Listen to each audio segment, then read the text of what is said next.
When should you let your family go for a while, and does that make you a bad person?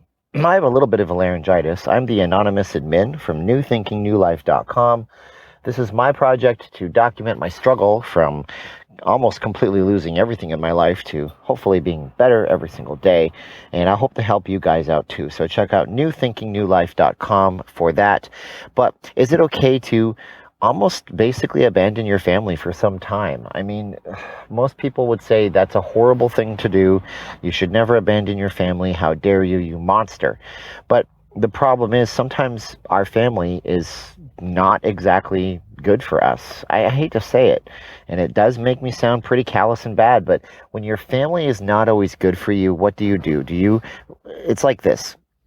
Somebody says, would you like to adopt a dog? And you say, sure, what kind of a dog? And they say, well, it's a pit bull. And the first thing you go is, ooh, pit bulls sound dangerous.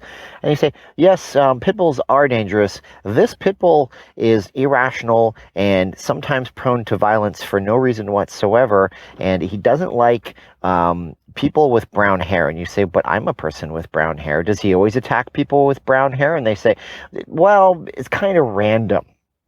So what do? Do you adopt the pit bull? I mean, if you don't adopt the pit bull, then people say, what's wrong with you? Don't you love dogs? Don't you want to save this dog? This dog is going to be doomed to a life of being in a cage. And if you don't adopt him, then he's going to get euthanized because this is the kill shelter. And well, it doesn't make you a bad person because you don't want to adopt a pit bull that might attack you.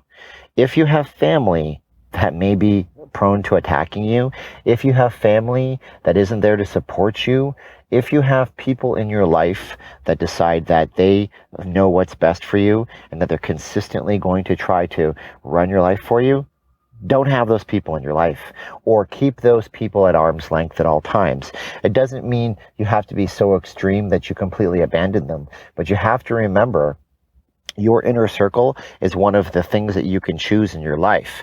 Now, I cannot choose what two people in the past got together, had a date, went to a movie, had some drinks, did whatever they did, and then genetic material was fused to create me.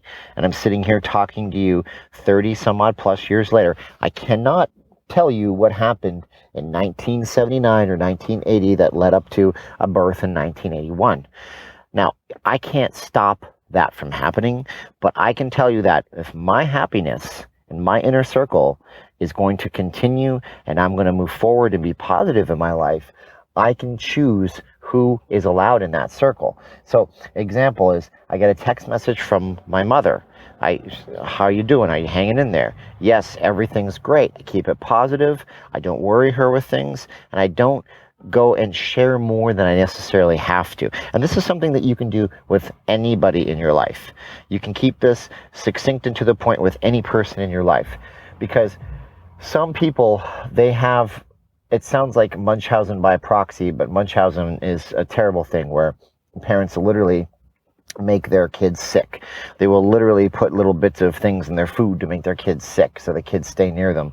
But sometimes parents have the ability, or family members have the ability, to make you mentally crazy. And they do it on purpose in order to constrain you and keep you in chains. So if you had to push your family away and you had to keep your family at arm's length, but you have an inner circle and they're loving and they're caring for you, then you got to choose your inner circle. You got to keep your people in your life that you know that are going to be there for you. If you choose to have a spouse or a mate or a significant other or whatever you want to call that person, know that that person's going to be there for you. And if that person is perfect for you, don't worry yourself with putting yourself down to the level that your family wants you to be at, because they may not approve of that person, or they might think that your job sucks, or they might think that you have other things in your life that are lacking. They are thinking for you because they can't examine themselves. So you keep those people in your family life at bay. You keep them at arm's length. A great piece of advice that somebody gave me once was, if you have to see your family, pop in at a set time. Make something happening later in the day important enough that you have to leave, and then put your time in. Remember to focus on positives the whole time you're there.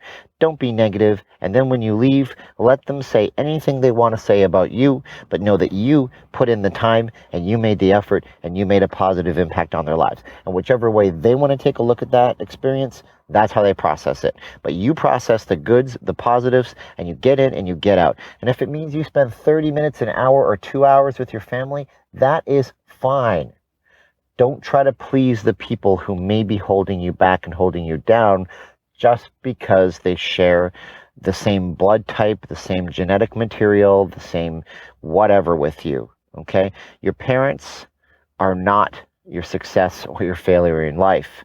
Many famous people who were adopted out to families, like Steve Jobs, for instance, he didn't sit there and say, well, my parents were this, so that's what I am. He had adoptive parents, and he did some great things.